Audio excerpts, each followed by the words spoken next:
Okay, today we are showing how the Kage Katchers, we have both steel and aluminum, will mount on to your Exmark S-Series Vertex. Now this machine has a very narrow frame. It's real nice. You don't have to remove the grass deflector. You can just flip it up and it stays on. You grab your catcher, you put your little hook in the hole and then let it drop over into the slot and it's on. We will then install the battery, power, control. So this machine's a little bit different. There's not as much metal everywhere, but you can put this where you want it. I'm just going to set it here on the right side of the control. The battery is covered on this machine, so you got to take the cover off to access it.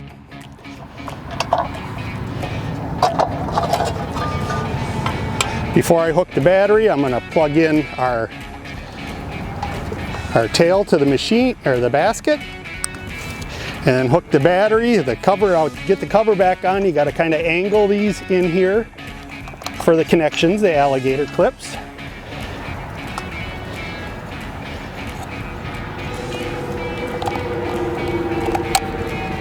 And then you can put the cover back on.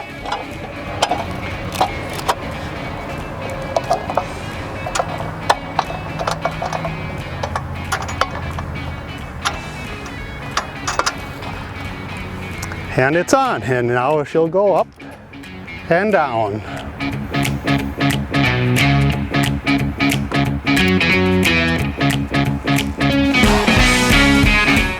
And wherever there's metal, the switch just mounts magnetically, so you can move it around to what works for best for you.